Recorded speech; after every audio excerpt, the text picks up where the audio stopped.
Bonjour les amis, bienvenue de retour sur Histoire Reddit. Apparemment, certaines personnes croient sincèrement que le simple fait de passer une carte de crédit assez de fois fait automatiquement de vous un parent. Une théorie révolutionnaire, vraiment. Et tenez-vous bien, quand le véritable parent, celui qui a été présent, qui a assuré financièrement, et qui n'a jamais disparu, est discrètement effacé du récit familial, personne ne réagit. Aucun problème. Mais à la seconde où cette même personne décide, vous savez quoi, ça suffit, soudain, c'est elle le méchant. Soudain, c'est elle qui complique tout. N'est-ce pas magnifique? L'audace est tout simplement exquise. Je ne vais rien spoiler pour l'instant, mais que se passe-t-il quand quelqu'un arrête enfin, d'être le paillasson le plus patient du monde et commence à laisser les gens assumer les conséquences de leurs propres décisions pourries? Eh bien, disons simplement que le karma s'est pointé vêtu d'un manteau en cachemire très coûteux. Plongez dans cette histoire avec moi. Vous allez vouloir en voir chaque seconde. Ma fille a emmené mon ex-femme et son beau-père rencontrer la famille de son fiancé sans moi. Tu es une honte, m'a-t-elle dit. J'ai murmuré, je comprends. Le lendemain matin, ils ont tous débarqué chez moi en exigeant des réponses, et quand son fiancé m'a vu, il a prononcé une seule phrase qui a laissé tout le monde figé. Je m'appelle Jess, 50 ans. Je suis électricien syndiqué depuis 28 ans. Local IBO 364 à Rockford, dans l'Illinois. Ma maison est un modeste plain-pied près d'Alpine Road. Je l'ai achetée après le divorce, il y a 12 ans, quand Vivian a décidé que son professeur de yoga comprenait son âme mieux que moi. Wesley était un gosse de riche qui n'avait jamais travaillé un seul jour de sa vie. Ils se sont mariés environ 18 mois après la finalisation de notre divorce. Ma fille Brooke avait 14 ans à l'époque, assez grande pour comprendre ce qui s'était passé, mais assez jeune pour se faire embrouiller l'esprit par un type qui achetait son affection avec des cartes de crédit et des promesses creuses. C'était le lundi avant Thanksgiving quand ma vie a commencé à se reconfigurer. À Rockford, fin novembre, le ciel vous pèse sur les épaules comme une couverture humide. Je venais de terminer un chantier sur East State Street, à refaire l'électricité d'une vieille boutique qui sentait le moisi et les vestiges d'une entreprise disparue. Mes mains portaient encore cette odeur familière de cuivre et de ruban isolant quand je suis rentré chez moi. J'ai passé la porte, posé mon sac d'outils. La maison était silencieuse, juste moi et le tic-tac de l'horloge. Je me suis fait un café à l'ancienne et je faisais défiler mon téléphone quand j'ai vu le message de Brooke. Elle voulait passer mercredi avec son fiancé Connor après leur retour d'un endroit. Je lui ai demandé où ils étaient allés. La réponse a mis du temps, Madison, rencontrer la famille de Connor. Je suis resté figé un instant. Madison n'est pas loin, 1h30, 2 heures avec le trafic, mais assez pour planifier, faire un sac, organiser son temps. Je lui ai demandé si je venais aussi. Parce que c'est ce qu'on fait quand sa fille se fiance. On est présent. On serre la main de la famille du fiancé. Sa réponse est arrivée trop vite cette fois, juste maman et Wesley viennent. Quelque chose de froid m'a traversé la poitrine. Pas encore de la colère. J'ai demandé pourquoi. La famille de Connor est traditionnelle. C'est juste plus simple comme ça. Plus simple? Qu'est-ce que tu veux dire? Je veux dire, je ne veux pas être embarrassé. Tu peux ne pas en faire toute une histoire, s'il te plaît? Embarrassé. D'accord. J'ai tapé 3 réponses différentes, puis je les ai toutes effacées. Finalement, j'ai juste envoyé, compris. Je suis resté assis à ma table de cuisine, à boire un café qui refroidissait, en essayant de comprendre à quel moment j'étais devenu le parent gênant. Celui qu'on cache. Celui dont l'existence doit être expliquée ou effacée du récit. Mon téléphone a vibré de nouveau. C'était mon frère Ricky. Il travaille dans un atelier de carrosserie au sud de la ville et il a un 6e sens quand quelque chose ne va pas. Son message était simple, « Yo, ça va frère? Tu tiens le coup ?» Je lui ai dit que je l'appellerais plus tard. Cette nuit-là, je n'ai presque pas dormi. Je fixais le plafond en pensant à toutes les années où j'avais été là. Chaque pension alimentaire payée à temps. Chaque anniversaire. Chaque fête. La voiture dont j'ai co-signé le prêt quand Brooke avait 19 ans. Le semestre à l'étranger que j'ai aidé à financer. L'appendicectomie en urgence quand elle avait 16 ans, et moi, assis 6 heures dans une salle d'attente pendant que Vivian et Wesley étaient injoignables dans un spa. 26 ans à être son père, et je ne valais même pas une place à table. La trahison est arrivée sur Facebook le lendemain matin à 7h15. Je regardais mes notifications quand j'ai vu la photo. Brooke, bien habillée, souriante. Vivian à côté, avec ce sourire suffisant. Wesley de l'autre côté, bras autour des épaules de ma fille. Ils étaient devant un restaurant chic à Madison. Et la légende m'a frappé en plein cœur. Dîner en famille avec mes parents avant la grande rencontre de demain. Tellement reconnaissante pour mon incroyable père et tout l'amour qu'il m'a donné. Père. Elle appelait Wesley, papa. Après 26 ans. Je suis resté là, seul dans ma cuisine, comme un fantôme qui n'a pas encore compris qu'il est mort. Mon téléphone a sonné. Ricky. T'as vu ça? Ta fille? Je lui ai dit oui. C'est vraiment dégueulasse, Jess. Je n'ai pas contesté. Ricky est resté silencieux un moment, puis il a dit. Tu sais le pire? Elle a posté ça en sachant que tu le verrais. Ce n'est pas une erreur. Il avait raison. Brooke n'était pas stupide. Elle avait hérité du talent de sa mère, une cruauté enveloppée de déni plausible. Elle pouvait toujours prétendre qu'elle ne pensait pas à mal, que j'étais trop sensible. Je lui ai dit que je le rappellerais, puis j'ai raccroché. J'ai envoyé un seul message à Brooke, puisque Wesley est ton père maintenant, qu'il agisse comme tel. Tu es coupé. Puis j'ai éteint mon téléphone et je suis allé me coucher. Le lendemain matin, j'ai entendu des voitures dans mon allée. Des voitures. J'ai regardé par la fenêtre, le SUV de luxe de Brooke était garé derrière la Mercedes de Vivian. Toute la troupe était là. Brooke, Vivian, et Wesley lui-même, toujours aussi suffisant dans son manteau en cachemire. Rien ne dit mieux, urgence familiale, que d'arriver avec 2 véhicules de luxe pour confronter ton père à propos de ses sentiments. Ils n'ont même pas frappé. Brooke avait encore une clé de l'époque où elle passait les week-ends chez moi. Elle est entrée comme si elle était chez elle, les 2 autres juste derrière. Vivian a balayé ma cuisine du regard, évaluant mentalement tout ce qui n'était pas à la hauteur de ses standards. Wesley s'est placé près de la porte. Vivian a parlé en premier. Comme toujours. Jess, il faut qu'on parle. Je suis resté assis à ma table, café en main, mon téléphone toujours ouvert sur Facebook. Ah oui? Brooke s'est avancé. Tu as vu le post. Avant que tu transformes ça en quelque chose d'énorme. Quelque chose d'énorme, ai-je répété. Tu as appelé Wesley ton père, publiquement, devant tout Internet. Wesley s'est avancé avec son sourire habituel. Jess, je comprends que tu sois blessé. J'ai levé la main. Arrête-toi tout de suite. Tu n'as pas le droit de parler de cette situation. Apparemment, tu es le parent préféré dans la vie de ma fille. Alors félicitations. Commence à agir comme tel, son sourire a légèrement vacillé. Les yeux de Vivian sont devenus froids. C'est exactement ce que je veux dire, a dit Brooke. Cette attitude. C'est pour ça que je ne voulais pas que tu viennes. Quelle attitude? Celle où j'existe? Où j'ai des opinions? Où je ne suis pas juste un distributeur automatique qu'on utilise quand on a besoin de quelque chose? La voix de Vivian est devenue glaciale, personne n'a dit ça. Tu n'avais pas besoin de le dire. Les actes parlent, Vivian. Tu as emmené ton mari et ma fille rencontrer la famille de son fiancé, et tu as présenté Wesley comme son père. Alors vous leur avez dit quoi sur moi? Que je suis un colocataire? Un type qui finance le train de vie de ta fille et apparaît de temps en temps aux fêtes? Silence. Je me suis tourné vers Brooke. Qu'est-ce que tu as exactement raconté aux parents de Connor à mon sujet? Elle n'a pas répondu. Brooke? Sa mâchoire s'est crispée. Les Hartley n'aiment pas les histoires de divorce, d'accord? Ils sont traditionnels. Vieille fortune. Maman leur a dit que tu étais plus ou moins absent. C'était plus simple. Voilà. Plus simple, ai-je répété. Donc tu as effacé 26 ans de ma vie en tant que ton père parce que c'était plus simple? Ce n'est pas effacé. C'est de la présentation. C'est un mensonge, Brooke. Un mensonge que tu as raconté à ta future belle famille sur qui t'as élevé. Elle a levé les yeux au ciel. Biologiquement, oui, mais être père, c'est plus que l'ADN. Elle a croisé les bras et m'a regardé droit dans les yeux.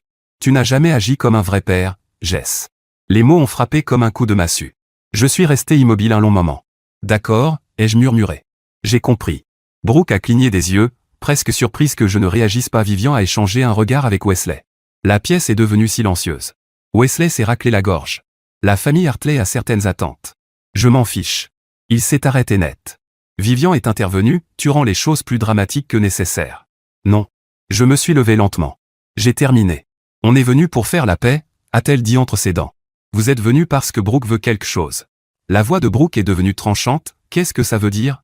J'ai regardé ma fille, essayant de retrouver la petite fille qui courait vers moi quand je rentrais du travail. L'adolescente qui pleurait sur mon épaule après sa première rupture. La jeune femme qui m'a appelé paniquée quand sa voiture est tombée en panne sur l'île 90, et pour qui j'ai conduit 2 heures sous la neige. Tout ce que je voyais, c'était une étrangère en vêtements chers, qui avait appris à traiter les gens comme des objets jetables. Quelqu'un à qui on avait appris que l'image comptait plus que tout. Ça veut dire que le robinet s'est fermé, ai-je dit. Le visage de Brooke est devenu livide. De quoi tu parles? Le compte que j'ai ouvert pour toi. Celui dans lequel je mets de l'argent depuis que tu as 3 ans. Celui que je t'avais dit être pour les urgences et ton mariage un jour. J'ai marqué une pause. Je l'ai fermé ce matin, avant même que vous arriviez. Sa mâchoire s'est décrochée. Tu as fait quoi? Les yeux de Vivian se sont agrandis. Tu as perdu la tête? Tu ne peux pas faire ça. Si.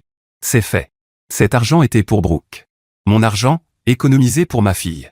Et apparemment, je ne suis pas son père. Alors qu'elle oublie ça. Brooke a enfin retrouvé sa voix, il y avait combien? Je lui ai dit. Le chiffre est resté suspendu dans l'air. Wesley a sifflé doucement. C'est conséquent. 23 ans d'économie. Les intérêts composés. Le visage de Brooke est passé du pâle au rouge. Tu ne peux pas juste le reprendre. C'est le mien. Regarde-moi faire. J'ai besoin de cet argent pour le mariage. Alors demande à ton père. J'ai laissé le silence s'installer. Ton vrai père, apparemment, Wesley. Je suis sûr qu'il peut payer. D'accord, attendez une seconde, c'est moi. J'ai vraiment besoin d'un instant là, parce que cette phrase, tu n'as jamais agi comme un vrai père, ça pique. Ce n'est pas un inconnu qui dit ça. Ce n'est pas un parent éloigné avec une mauvaise opinion. C'est sa fille. Celle pour qui il s'est porté garant pour la voiture. Celle avec qui il est resté assis pendant 6 heures dans une salle d'attente d'hôpital pendant que sa mère était au spa. Celle dont il a aidé à financer un semestre à l'étranger. Celle qu'il est allé secourir sur LI 90 en conduisant 2 heures en pleine tempête de neige. Cette fille l'a regardé droit dans les yeux et a dit ces mots. Voici la vérité inconfortable, les enfants peuvent absolument instrumentaliser votre amour contre vous. Surtout lorsqu'ils ont été élevés par quelqu'un qui leur a appris que la manipulation émotionnelle est un mode de communication normal. Brooke n'a pas appris ça toute seule. Cette cruauté lui a été montrée en exemple. Et le plus triste, elle ne se rend probablement même pas pleinement compte de ce qu'elle fait. Mais ce qui me frappe vraiment, c'est la réponse de Jess. Il n'explose pas. Il ne pleure pas. Il murmure simplement, d'accord, j'ai compris. Ce silence? Ce n'est pas de la faiblesse. C'est un homme qui vient de prendre une décision définitive. Quand quelqu'un vous montre aussi clairement qui il est, il n'y a plus rien à débattre. La conversation est terminée. Et puis il lâche l'information sur le compte d'épargne, et soudain, toute l'atmosphère change. Amusant comme ça fonctionne, non? Tout à coup, l'homme qui n'a jamais été un vrai père devient très pertinent, très rapidement. Ça vous dit tout ce que vous devez savoir sur le véritable objectif de cette visite. Maintenant, retour à l'auteur du post. Le visage de Wesley s'est durci. Vivian avait l'air prête à me gifler. Brooke tremblait maintenant. Tu vas le regretter. J'ai haussé les épaules. Peut-être. Mais au moins, je le regretterai avec mon compte épargne intact et mon respect de moi-même toujours en un seul morceau. Elle est sortie en trombe vers sa voiture. Vivian l'a suivie, déjà au téléphone. Wesley est resté un instant. Il m'a regardé avec quelque chose qui ressemblait peut-être à du respect, ou peut-être à de la haine pure, difficile à dire. Tu sais que ce n'est pas fini, a-t-il dit. Je lui ai souri. Si, c'est fini. Il est parti sans un mot de plus. Je suis retourné dans mon garage et j'ai fini de ranger mes outils. Ricky m'a appelé ce soir-là. Je lui ai raconté ce qui s'était passé. Il a éclaté de rire. Il était temps, a-t-il dit une fois calmé. J'attendais ça depuis des années. Je lui ai dit que ça faisait du bien. Normal. Tu les laisses te marcher dessus depuis le divorce. Jess, t'es pas quelqu'un de méchant, mais tu dois arrêter d'être une cible facile. Il avait raison. J'avais passé tellement de temps à vouloir être la personne raisonnable que j'étais devenu un paillasson. Plus maintenant. Il est venu chez moi le lendemain avec des boissons et un air comme s'il venait d'obtenir une place au premier rang pour un match de boxe. Alors, les nouvelles circulent, a-t-il dit en s'affalant sur mon canapé. Vivian appelle tout le monde pour savoir s'il y a un moyen légal de récupérer cet argent. J'ai levé un sourcil. Il n'y en a pas, je sais. Mais l'avoir paniqué, ça vaut le spectacle à lui seul. Il a ouvert une boisson et m'en a tendu une. Apparemment, elle a déjà consulté 3 avocats pour trouver une faille. Il n'y en a pas, ça correspondait exactement à ce que je pensais. Vivian a toujours cru que les règles étaient faites pour les autres. Voilà le truc, a continué Ricky. Maintenant, t'as du levier. Les Hartley, c'est de la vieille fortune. Ils n'aiment pas qu'on leur mente. S'ils découvrent la vérité sur la façon dont on t'a présenté. J'y ai réfléchi. Je n'essaie pas de saboter le mariage de Brooke. Frère, elle l'a déjà fait toute seule. Toi, tu décides juste si tu lui donnes un extincteur ou si tu laisses tout brûler. 2 semaines plus tard, mon téléphone a sonné. Numéro inconnu. Une voix de femme, polie et mesurée. Elle s'est présentée comme Judith Hartley, la mère de Connor. Elle m'a dit qu'elle avait entendu des choses contradictoires et qu'elle voulait connaître toute l'histoire avant que sa famille prenne une décision concernant le mariage. Je lui ai demandé ce qu'on lui avait raconté. Il y a eu un silence. Puis elle a dit qu'on leur avait expliqué que j'avais été largement absent pendant l'enfance de Brooke, que Wesley avait été la présence stable, et que le divorce était dû à mes problèmes. Je me suis assis sur mon canapé. Madame Hartley, je travaille comme électricien depuis 28 ans pour subvenir aux besoins de ma fille. Même travail, même syndicat. Je n'ai jamais manqué un seul paiement de pension alimentaire. J'étais présent à chaque échange de garde, chaque fête à laquelle j'avais droit, chaque événement scolaire possible. J'ai les preuves, la voiture que j'ai co-signée, les frais de scolarité que j'ai aidé à payer, les factures médicales. Voulez-vous des copies? Silence au bout du fil. Ce n'est pas ce qu'on nous a dit, a-t-elle finalement répondu. J'en suis sûr. Un autre silence. Monsieur Hollis, accepteriez-vous de nous rencontrer? Mon mari et moi aimerions entendre votre version en personne. J'ai réfléchi quelques secondes. Quand et où? Nous avons fixé un rendez-vous.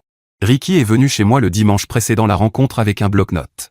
Bon, a-t-il dit en s'installant. On fait le point. Qu'est-ce que t'as concrètement? J'avais passé la semaine à rassembler des documents. Pas pour me venger, enfin, pas seulement, mais surtout pour clarifier les choses.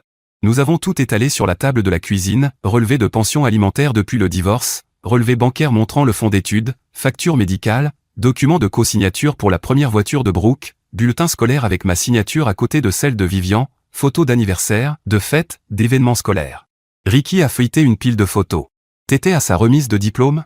3e rang. Je suis arrivé tôt pour avoir une bonne place. Il a levé une photo, Brooke en toge et toque, moi à côté d'elle, tous les deux en train de sourire. Ça, c'est 2 ans après que Vivian s'est remariée. Tu venais encore à tout? Je n'ai jamais arrêté. Il a reposé la photo et secoué la tête. Et ils ont dit au Hartley que t'étais absent? Franchement, ça me met hors de moi. C'est bon. J'ai les preuves. Ricky a lâché un soupir de dégoût. Vivian a toujours été douée pour réécrire l'histoire. Tu te souviens quand elle disait à tout le monde que le divorce était de ta faute parce que tu travaillais trop? En oubliant de mentionner qu'elle couchait avec Wesley. Je n'avais pas envie de rouvrir de vieilles blessures. Ce n'est pas le sujet. Peut-être que si. Ces gens ont menti sur toi, Jess. Ils mentent encore. Et ils utilisent ces mensonges pour t'écarter du mariage de ta propre fille. J'ai regardé les piles de documents sur la table. 26 ans de preuves que j'avais été présent, que j'avais essayé, que je n'avais jamais cessé d'être un père, même quand il aurait été plus facile de partir. Les Hartley ont l'air d'être des gens raisonnables, ai-je dit. Judith semblait vraiment perplexe au téléphone, comme si ce qu'on lui avait raconté ne correspondait pas à ce qu'elle observait. Qu'est-ce que vous voulez dire? Elle m'a dit que Connor avait parlé de moi plusieurs fois, qu'il avait dit que j'avais l'air d'un type normal lors de leur brève rencontre à une fête de fiançailles. Mais l'histoire de Brooke et Vivian me présentait comme un bon à rien quasiment inexistant. Les choses ne collaient pas pour elle. Ricky a hoché la tête. Donc elle vérifie les faits de son côté. On dirait bien. Femme intelligente. Il a sorti son bloc-notes. Bon. Qu'est-ce que tu veux obtenir de cette rencontre? J'y ai réfléchi. Je ne voulais pas détruire le mariage de Brooke. Je voulais quelque chose de plus simple. Je veux qu'ils connaissent la vérité. Ce qu'ils en feront, ça les regarde. Ricky a noté quelque chose. D'accord. Mais tu dois aussi te préparer aux retombées. Quand Brooke apprendra que tu as parlé directement au Hartley, elle va exploser. Qu'elle explose. Il m'a regardé. T'es sûr? C'est ta fille. Elle a cessé d'être ma fille le jour où elle a appelé un autre homme papa. À ce stade, je ne suis plus que le type qui a fourni le matériel génétique. Ricky est resté silencieux un instant, puis il a posé son stylo. Je te connais depuis toujours. Tu n'es pas quelqu'un de vindicatif. Je ne suis pas vindicatif. Je suis honnête. Il y a une différence. Ricky a ouvert une boisson. Très bien. Préparons ce que tu vas dire. Nous avons passé les 2 heures suivantes à tout passer en revue. Quand il est parti, j'avais un dossier simple avec les documents les plus importants et une idée claire de ce que je voulais dire. La rencontre était prévue pour mardi soir. Les Hartley avaient proposé un lieu neutre, une salle de réunion dans leur église. Ricky a proposé de venir en soutien. J'ai refusé. C'était quelque chose que je devais faire seul. Lundi soir, Brooke m'a appelé. C'était la première fois qu'elle me contactait depuis la confrontation dans l'allée. Sa voix était tendue. J'ai entendu dire que tu avais parlé à la mère de Connor. Je ne lui ai pas demandé comment elle le savait. Ça n'avait aucune importance. Elle m'a contacté. Elle a posé des questions. J'ai répondu. Qu'est-ce que tu lui as dit? La vérité. Silence. Puis, tu n'en avais pas le droit. J'en avais parfaitement le droit. Tu leur as menti à mon sujet, Brooke. J'ai rétabli la vérité. Ça va tout gâcher. Non. Les mensonges auraient fini par tout gâcher de toute façon. Sa voix est devenue glaciale. Tu vas le regretter. Tu dis ça souvent. Ça ne s'est pas encore réalisé. Elle a raccroché sans dire au revoir. Cette nuit-là, j'ai bien dormi. Mieux que depuis des semaines, en fait. Le jour de la rencontre est arrivé. La salle de réunion de l'église sentait le nettoyant au citron et les vieux livres de chant. Des chaises pliantes autour d'une longue table, des néons qui bourdonnaient au plafond, et une cafetière dans un coin qui devait préparer le même café médiocre depuis des décennies. Je suis arrivé 15 minutes en avance, j'ai posé mon dossier sur la table et je me suis assis vers le milieu. Pas en bout de table, ce n'était pas mon spectacle, juste à un endroit où je pouvais être vu et entendu clairement. Les Hartley sont arrivés ensuite. Judith était grande, cheveux argentés, avec une posture qui trahissait une vie passée dans des salles de conseil. Son mari Henri était plus petit, plus trapu, avec des mains calleuses qui indiquaient qu'il avait travaillé dur à un moment de sa vie. Ils m'ont serré la main et se sont assis en face de moi. « Merci d'être venu », a dit Judith. « Je sais que c'est inhabituel. » Je lui ai répondu que j'appréciais l'occasion de rétablir les faits. Connor est arrivé ensuite, visiblement nerveux. Il m'a salué d'un signe de tête et s'est assis à côté de sa mère. Ce gamin n'était pas l'ennemi. Il avait juste reçu de mauvaises informations. Puis les autres sont arrivés. Brooke est entrée la première, le visage soigneusement neutre, comme elle l'avait appris de sa mère. Vivian a suivi, affichant déjà cette dignité blessée comme une arme. Wesley fermait la marche, son manteau en cachemire remplacé par un blazer plus discret, jouant l'humilité pour le public. Tous les trois se sont assis de l'autre côté de la table. Brooke s'est placé le plus loin possible de moi. Henri s'est raclé la gorge. Nous sommes ici pour clarifier certaines choses avant de poursuivre les préparatifs du mariage. Judith a parlé avec Monsieur Hollis la semaine dernière. Ce qu'elle a appris ne correspond pas à ce qu'on nous avait dit. Nous voulons donner à chacun l'occasion de s'expliquer. Vivian a ouvert la bouche, mais Henri a levé la main. Nous allons commencer avec Monsieur Hollis. J'ai regardé autour de la table. Tous les regards étaient tournés vers moi. Le moment était lourd, mais pas de façon négative. Plutôt comme si je déposais enfin un poids que je portais depuis trop longtemps. Je suis le père de Brooke depuis 26 ans, ai-je dit. J'ai été marié à Vivian pendant 14 de ces années, et divorcé depuis 12. Pendant le mariage, je travaillais. Je subvenais aux besoins de ma famille. J'étais présent pour les anniversaires, les fêtes, les événements scolaires. Après le divorce, j'ai respecté l'accord de garde à la lettre. Je n'ai jamais manqué un paiement, jamais manqué une visite, jamais manqué une occasion d'être présent dans la vie de ma fille. J'ai ouvert mon dossier et posé les documents un par un. Voici le relevé de pension alimentaire, complet, sans interruption pendant 12 ans. Voici les documents du prêt lorsque j'ai co-signé sa première voiture. Je n'étais pas absent. J'étais celui qu'elle appelait. Voici une facture d'hôpital, quand elle avait 16 ans et a subi une opération en urgence. Je suis resté 6 heures dans cette salle d'attente. J'ai ajouté la photo de remise de diplôme à la pile.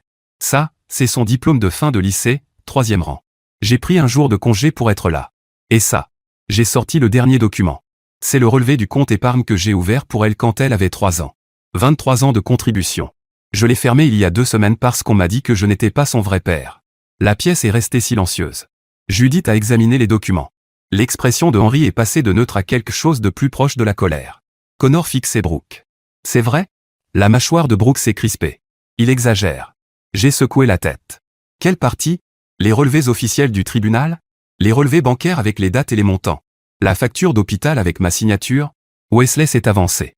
Les contributions financières ne font pas de quelqu'un un parent. Ce qui compte, c'est la présence émotionnelle. J'étais présent émotionnellement, les jeux coupés. J'étais présent physiquement. J'étais présent de toutes les manières possibles pour un père.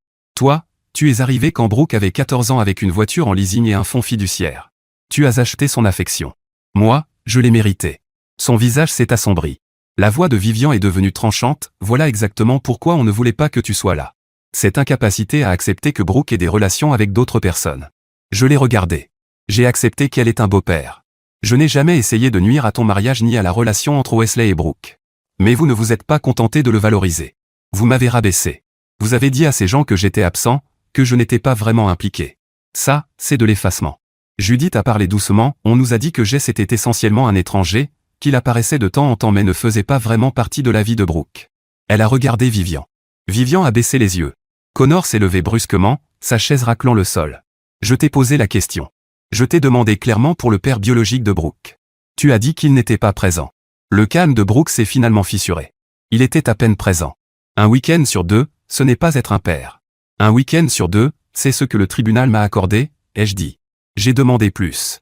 L'avocat de ta mère s'est assuré que je ne l'obtienne pas, le visage de Vivian est devenu rouge. C'est faux. Vérifie les dossiers du tribunal. Connor était toujours debout. Il a regardé Brooke, puis Vivian, puis à nouveau Brooke. Quand il a parlé, sa voix était calme. Le genre de calme qui précède la rupture. Donc tu as menti sur ton père pour donner une meilleure image de ta famille. Tout le monde s'est figé. La bouche de Brooke s'est ouverte, mais aucun son n'en est sorti. Le visage de Vivian est devenu livide. Wesley regardait le sol. Le silence s'est étiré jusqu'à devenir insupportable. Henri s'est tourné vers son fils. Connor, il faut qu'on parle. En privé. Connor a hoché la tête. Il a regardé Brooke, et j'ai vu quelque chose changer dans son expression. De la déception. Le genre qui naît quand on réalise que la personne qu'on pensait connaître est en réalité une étrangère. Il est sorti avec ses parents. La porte s'est refermée derrière eux. Très bien, faisons une pause un instant. Connor a posé une seule question. Une question calme, posée, mais dévastatrice, donc tu as menti sur ton père pour donner une meilleure image de ta famille. Et toute la pièce s'est figée. Voici la vérité inconfortable, la vérité n'a pas toujours besoin d'un long discours. Parfois, elle a simplement besoin de faits, et d'une personne assez courageuse pour poser la question évidente que tout le monde était trop poli, ou trop impliqué, pour poser. Et réfléchissez à ce que Connor a réellement fait ici. C'est sa future épouse. Leur mariage est prévu. Sa famille est impliquée. Toute sa vie à court terme était construite autour de cette relation. Et au moment où il a compris que les fondations étaient pourries, il s'est levé et il est parti. Net. Sans drame.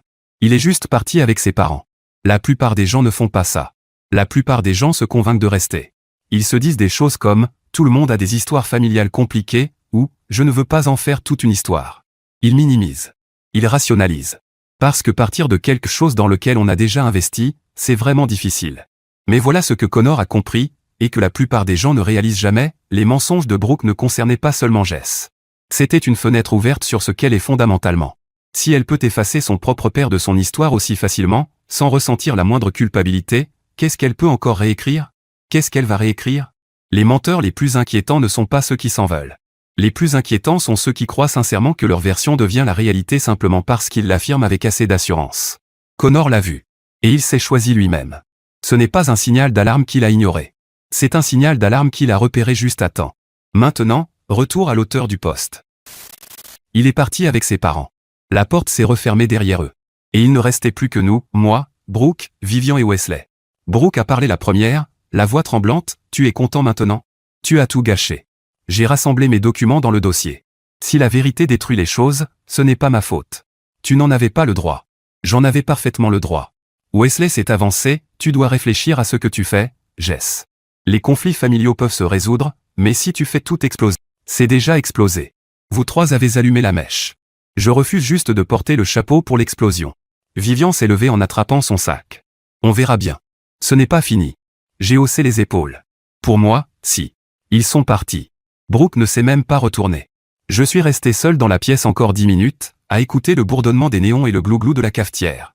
Puis j'ai rangé mon dossier et je suis rentré chez moi. Les 3 semaines suivantes ont été chaotiques. Pas mon chaos, le leur. Moi, j'ai simplement regardé tout ça se dérouler à distance, tranquillement. Ricky me tenait informé par son réseau. Après la réunion à l'église, les Hartley sont passés en mode enquête complète. Ils ont vérifié tout ce que je leur avais dit, les paiements de pension, les relevés bancaires, les photos de remise de diplôme. Le mariage n'a pas été annulé. Il a été reporté indéfiniment pendant que Connor et Brooke réglaient certaines choses. C'était la version officielle.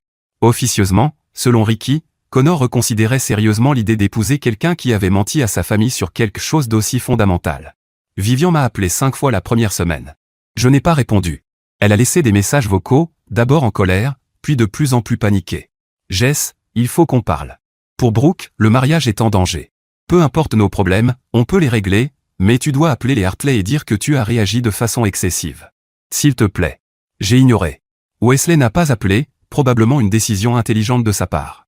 Brooke m'a contacté une seule fois, par email. Un long message qui passait de l'accusation à l'apitoiement. J'étais ingrat pour tout ce qu'elle avait fait pour moi. Je ne comprenais pas à quel point il avait été difficile pour elle de grandir entre 2 foyers. Wesley avait été plus présent pendant ses années d'adolescence. Elle n'avait jamais voulu me blesser. Elle avait simplement fait des choix qui avaient eu cet effet. Le plus proche d'une responsabilité assumée se trouvait dans une seule phrase vers la fin, « Je comprends maintenant que certaines de mes décisions ont été blessantes, et je regrette la douleur qu'elles ont causée.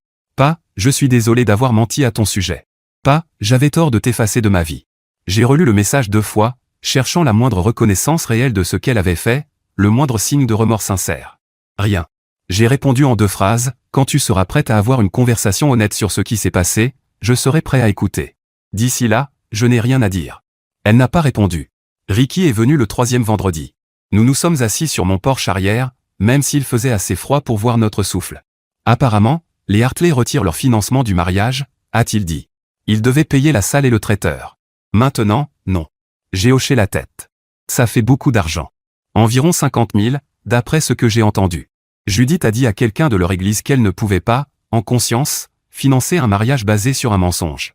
Mot pour mot. J'ai laissé ça s'imprégner. Les Hartley ne se contentaient pas de se retirer. Ils prenaient position. On dirait que le fonds de Wesley va en prendre un coup, ai-je dit. Ricky a souri. Justement. Il n'y a pas autant d'argent dans ce fonds que tout le monde le pensait. Vivian le vide depuis des années. La maison, les voitures, le train de vie, c'est surtout de la façade maintenant. J'ai réfléchi. Donc le mariage de rêve de Brooke était financé par les Hartley, et maintenant cet argent a disparu. Exact. Et le compte que tu as fermé aurait comblé la différence. Sans... Il a secoué la tête. Il panique. J'ai pris une longue gorgée de ma boisson. La vie peut basculer vite. Tu l'as dit. La semaine suivante, la sœur de Vivian m'a contacté. Tante Paula, une femme raisonnable avec qui je m'étais toujours bien entendu pendant le mariage. Elle m'a demandé si on pouvait se voir pour un café. Elle voulait comprendre ce qui s'était passé, de mon point de vue. J'ai accepté. Nous nous sommes retrouvés dans un dîner du sud de la ville. Elle avait l'air fatiguée, comme prise au milieu de quelque chose d'épuisant. J'ai parlé à Vivian, a-t-elle dit. J'ai aussi parlé au Hartley. Les versions ne correspondent pas. Je lui ai dit que ça ne m'étonnait pas. Je n'arrive pas à croire que Vivian ait vraiment dit que tu étais absent. Tu as fait tout ce qu'un père pouvait faire pour sa fille. Elle a marqué une pause. Jess, je connais ma sœur depuis toujours. Elle a un talent pour se poser en victime dans toutes les histoires. Mais ça, je ne réalisais pas à quel point ça allait loin. Je ne me suis pas vanté. Je lui ai simplement exposé les faits. Paula a écouté. Quand j'ai terminé, elle est restée silencieuse un moment. Et maintenant? Ça dépend d'eux. J'ai dit ce que j'avais à dire. La vérité est là. S'ils veulent reconstruire quelque chose avec moi, ils savent où me trouver. Et sinon? J'ai haussé les épaules. Alors je continue à vivre ma vie. J'ai passé trop d'années à attendre que les gens m'apprécient. J'arrête d'attendre. Elle a tendu la main à travers la table et a serré la mienne. Pour ce que ça vaut, je suis désolé. J'aurais dû m'en rendre compte plus tôt. Je lui ai dit que ce n'était pas sa faute et je le pensais vraiment. 3 mois plus tard, j'étais dans mon garage en train de remplacer le démarreur de mon camion quand une voiture s'est garée dans mon allée. Je ne reconnaissais pas le véhicule, mais j'ai reconnu l'homme qui en est sorti. Connor avait changé depuis la dernière fois que je l'avais vu. Moins soigné, plus marqué. Je me suis essuyé les mains avec un chiffon et je suis allé à sa rencontre à l'entrée du garage.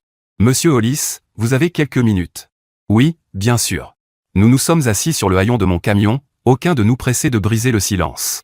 Le froid du début mars piquait encore un peu, mais le soleil était là et le vent restait supportable. Connor a parlé le premier. Le mariage est annulé. Pause. J'ai hoché la tête. J'en ai entendu parler. Oui, ça circule vite. Il regardait le sol. J'ai essayé de faire en sorte que ça marche. Je me disais que tout le monde a des histoires familiales compliquées, non? Personne n'est parfait. C'est vrai. Mais ce n'était pas juste compliqué. Elle a menti. Et quand j'ai commencé à creuser, vraiment creuser, c'était pire. Ce qu'elle a dit sur vous, ce n'était que le début. J'ai attendu. Le semestre à l'étranger qu'elle disait que sa mère avait payé? C'était vous. La voiture que son père était censé lui avoir achetée? Vous avez co-signé le prêt. L'urgence médicale où Wesley aurait sauvé la situation? Il n'était même pas dans le pays. C'est vous qui étiez là. On dirait que tu as fait tes devoirs. J'étais obligé. Parce que chaque fois que j'essayais d'en parler avec Brooke, elle esquivait, changeait de sujet, me faisait passer pour le problème simplement parce que je posais des questions. Je connaissais bien cette tactique. J'en avais été victime pendant des années. Connor a secoué la tête. Ce qui m'a vraiment marqué, c'est à quel point c'était facile pour elle de mentir. Ce n'était même pas à contre-cœur. Elle réécrivait la réalité comme si de rien n'était, et s'attendait à ce que je... Ça, c'est une compétence familiale. Il a esquissé un léger sourire. Ma mère a dit quelque chose de similaire. Nous sommes restés silencieux une minute de plus. Qu'est-ce que tu vas faire maintenant? Ai-je demandé. Me concentrer sur le travail. Essayer de comprendre qui je suis sans elle. 8 mois de ma vie construits autour d'un mariage et d'une fusion de famille. Ça fait bizarre que tout s'arrête d'un coup. Je comprenais. Ce vide soudain, là où il y avait des obligations. Connor a hoché la tête lentement. Tu sais quoi? Mes parents t'apprécient. Ma mère dit que tu lui rappelles mon grand-père. Direct. Sans détour. Tel que tu es. Je prends ça comme un compliment. C'en était un. Il s'est levé, a épousseté son pantalon. Nous nous sommes serrés la main. Merci pour le temps que vous m'avez accordé. Pas de problème. Bonne chance, fiston. Il est reparti, et je suis retourné à mon démarreur. Des nouvelles de Brooke sont arrivées quelques semaines plus tard, par Ricky. Sans l'argent des Hartley et sans le compte que j'avais fermé, le mariage était de toute façon impossible. Mais ce n'était pas la seule conséquence. Les finances de Vivian et Wesley, déjà fragiles, ont pris un nouveau coup quand certains de ses investissements ont mal tourné. Wesley jouait dangereusement avec ce qui restait de son fonds, cherchant des rendements qu'il ne pouvait pas se permettre de perdre. Le train de vie qu'ils affichaient commençait à s'effondrer. On parlait de vendre la grande maison, de déménager dans plus petit. Brooke était retournée vivre chez eux. Le bel appartement qu'elle louait, financé, j'en étais désormais convaincu, par l'argent que Vivian siphonnait, n'était plus tenable. À 26 ans, elle se retrouvait de nouveau dans sa chambre d'adolescente, à regarder l'image qu'elle avait soigneusement construite s'écrouler autour d'elle. L'ironie ne m'échappait pas. Pendant des années, ils avaient méprisé ma maison modeste, mon camion pratique, ma vie simple. Maintenant, ils apprenaient que les fondations sur lesquelles ils avaient bâti leur monde n'étaient pas aussi solides qu'ils le pensaient. Il s'avère que le caractère est un meilleur investissement que les manteaux en cachemire. Tante Paula m'a appelé en avril pour me dire que Vivian posait des questions sur moi, qu'elle voulait savoir si j'étais prêt à parler. Je lui ai répondu que j'avais dit tout ce que j'avais à dire. La balle était dans leur camp. Mais je n'allais pas faire comme si rien ne s'était passé juste pour qu'ils se sentent mieux. Elle ne s'excusera pas, m'a prévenu Paula. Tu le sais. Je le savais. Vivian ne s'était jamais excusée de sa vie, et Brooke avait appris auprès de la meilleure. Alors on n'a rien à se dire. Paula a accepté, elle s'y attendait probablement. L'été est arrivé. Je suis parti pêcher avec Ricky dans le Wisconsin. Une semaine sans penser à tout ça, juste à lancer ma ligne dans le lac et à profiter du silence. Quand je suis rentré, il y avait une lettre dans ma boîte aux lettres. Pas d'adresse de retour, mais j'ai reconnu l'écriture. Brooke. J'ai hésité à ne pas l'ouvrir. La chose mature aurait été de la lire avec un esprit ouvert, chercher des excuses, reconstruire le lien. Mais j'avais passé 26 ans à être mature, à être raisonnable, à être patient. Je l'ai quand même lu. 3 pages. La plupart, c'était des explications sans excuses. Elle disait qu'elle avait été perdue, qu'elle s'était retrouvée entre 2 familles, etc. J'ai rangé la lettre dans un tiroir. Peut-être que je répondrai un jour. Peut-être pas. Mais je n'étais pas pressé. En octobre, j'ai eu un nouvel apprenti au travail. Un gamin nommé Tyler, 22 ans, motivé à apprendre le métier. Il me rappelait moi à son âge, arriver tôt, partir tard, ne jamais se plaindre quand le travail devenait difficile. Un jour, pendant le déjeuner, il m'a demandé si j'avais des enfants. J'ai pris une bouchée de mon sandwich et j'ai réfléchi à la question. J'ai une fille, ai-je finalement dit, mais nous ne sommes pas proches. Il a hoché la tête, comme si cela allait de soi. Il n'a pas cherché à en savoir plus. Un gamin intelligent. Ce soir-là, j'étais assis sur mon porche arrière pendant que le soleil se couchait. Ce froid d'automne, clair et net, qui vous rappelle que l'hiver arrive sans être encore là. Les arbres dans mon jardin étaient à moitié nus, les feuilles éparpillées sur la pelouse que je devrais bientôt ratisser. J'ai pensé à Brooke, à Vivian et à Wesley, à toutes ces années passées à essayer d'être suffisant pour des gens qui avaient déjà décidé que je ne l'étais pas. Et j'ai compris quelque chose qui ressemblait à de la paix. Je m'étais défendu. J'avais refusé d'être traité comme un fantôme, refusé d'être effacé. Ce qui arriverait ensuite ne dépendait plus de moi. Peut-être que Brooke reviendrait vers moi un jour. Peut-être pas. Dans tous les cas, j'avais fini de porter le poids de ses choix. J'avais passé des décennies à être un père. À être présent, à rester, à tenir bon alors qu'il aurait été plus facile de partir. C'était suffisant.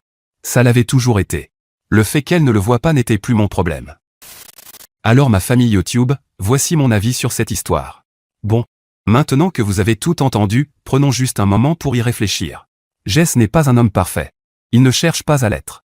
C'est simplement un gars qui a travaillé de ses mains toute sa vie, qui a payé chaque facture, qui a été présent à chaque moment important, et qui a malgré tout fini par être la personne qu'on devait cacher comme un secret embarrassant. Et ça, c'est exactement ce qui rend cette histoire si différente. Parce que voilà ce qui m'a vraiment marqué.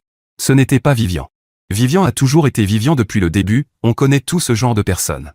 Ce n'était même pas Wesley, honnêtement. Wesley, c'est juste un type qui a acheté sa place dans une famille et joué le rôle qu'on lui a donné. Non, ce qui a vraiment fait mal, c'est Brooke. Parce que Brooke savait. Elle savait qui était dans cette salle d'attente d'hôpital.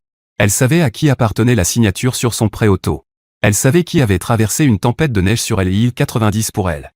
Et malgré tout, elle a regardé son père dans les yeux et lui a dit « Tu n'as jamais agi comme un vrai père. » Ça, ce n'est pas de la confusion. C'est un choix. Et Connor ? Honnêtement, Connor est peut-être le personnage le plus sous-estimé de toute cette histoire. Cet homme a fait ses recherches, a affronté la vérité, et a quitté quelque chose dans lequel il avait investi des mois de sa vie, plutôt que de construire un mariage sur des mensonges. Ça demande du courage. La plupart des gens suivent simplement le mouvement. Maintenant, les leçons. Et il y en a de vraies ici. Premièrement, les preuves comptent. Pas dans un sens mesquin, mais dans le sens où la vérité compte. Jess avait des preuves pour tout, et ces preuves parlaient plus fort que n'importe quel argument. Deuxièmement, être la personne raisonnable à ses limites. Il y a une différence entre être patient et être un punching ball permanent. Jess a enfin compris cette différence. Et troisièmement, la plus importante, une image construite sur des mensonges, ce n'est pas une vie. Brooke et Vivian ont passé des années à construire une image parfaite, et dès que quelqu'un a regardé de plus près, tout s'est effondré. Les personnes authentiques finissent toujours par avoir leur moment. Toujours. Alors les amis, dites-moi en commentaire ce que vous en pensez. Et merci d'avoir suivi cette histoire sur Histoire Reddit. N'oubliez pas de liker et de vous abonner. À très bientôt pour la prochaine.